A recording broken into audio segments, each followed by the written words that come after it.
Welcome to Brinkley's Book Nook. This week I got a lot of reading done, so I'm going to be telling you about four books.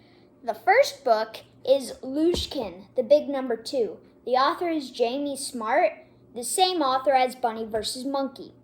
Now I accidentally got this for my birthday, and it is the second book, so I haven't even read the first book, but this is still very good. I loved it. This book is a graphic novel, and there are only 2 books in the series, and it kind of felt like it ended, but I am hoping that he will make a third one. I enjoyed this book just as much as my 8-year-old brother, Tate, did.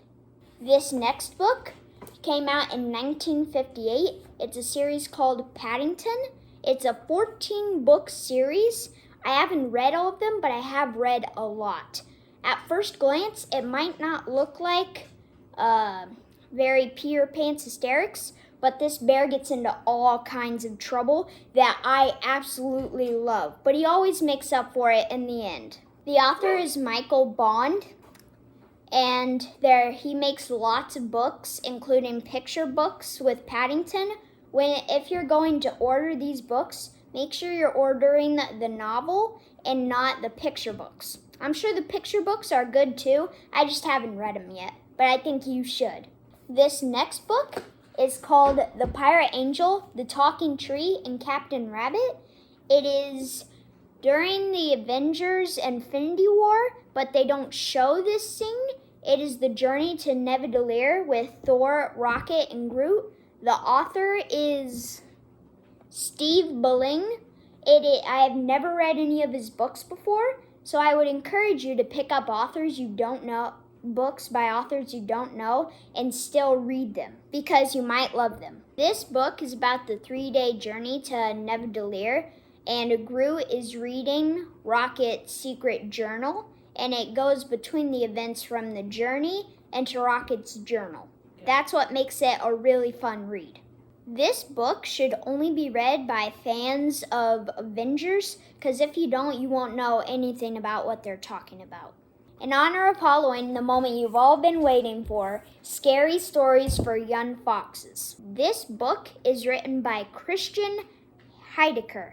I'm not normally a scary reading book. I'm more of a humor guy, and this book was scary. There's this yellow in it, and when you're done reading or after you read about the yellow, you should probably go ask your parents what it is so that you know what it is. But I would wait till the end so that's not a spoiler. There are 2 main characters, and there are 2 separate stories until they cross and meet up, and I love the ending, and it is a happily ever after. I will probably be reading this for a few years too, because I really like the ending. Now I'm going to tell you what we're going to review next week. Next week we're going to be reviewing Bunny vs. Monkey and Time Villains. Now I will read you a story from the Grimm's Fairy Tales.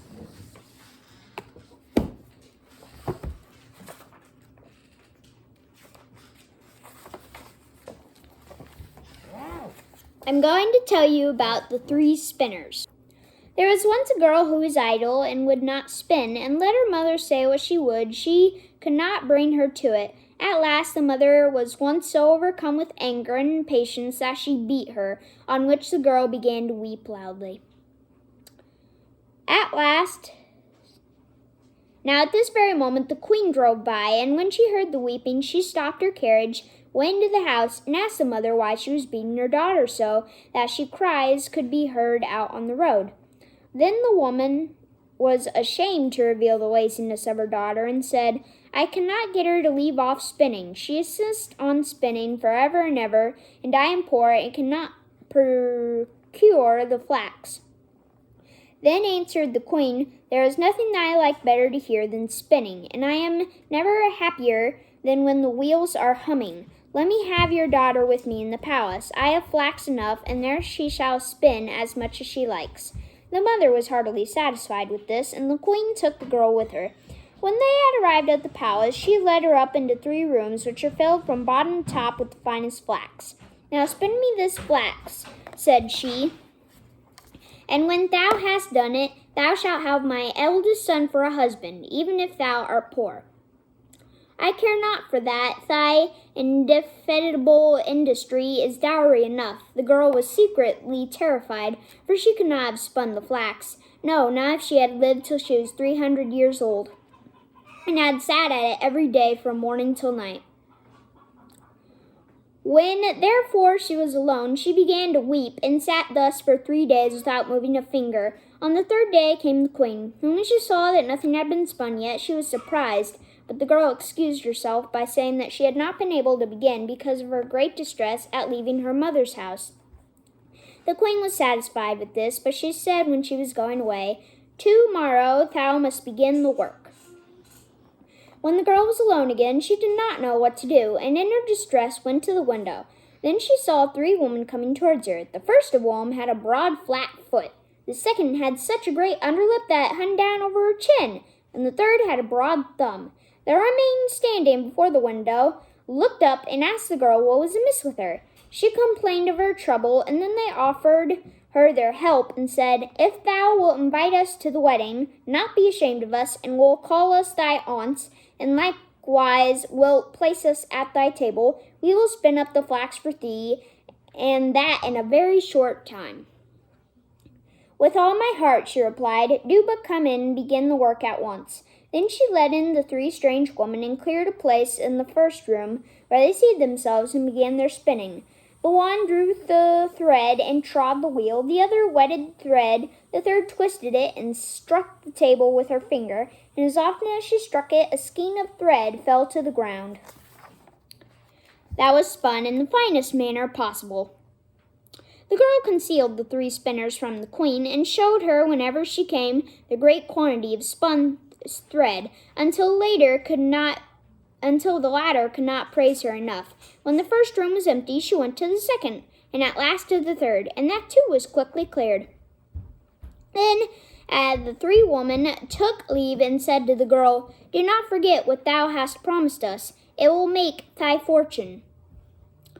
When the maiden showed the queen the empty rooms, the great heap of yarn, she gave orders for the wedding. The bridegroom rejoiced that he was to have such a clever and industrious wife, and praised her mightily. "I have 3 aunts," said the girl, "and as they have been very kind to me, I should not like to forget them in my good fortune. Allow me to invite them to the wedding, and let them sit with us at the table."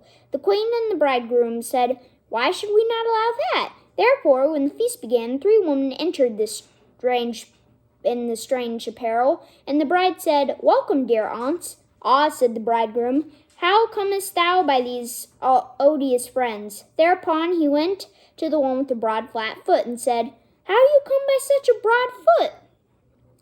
"By treating," she answered, "by treating." Then the bridegroom went to the second, and said, "How do you come by your falling lip?" "By licking," she answered, "by licking." Then he asked the third, "How do you come by your broad thumb?" "By twisting the thread," she answered, "by twisting the thread." On this the king's son was alarmed and said, "Neither now nor never ever shall my beautiful bride touch a spinning wheel." And thus she got rid of the hateful flax spinning. The end. Thank you for watching my blog today, everyone. Have a good day.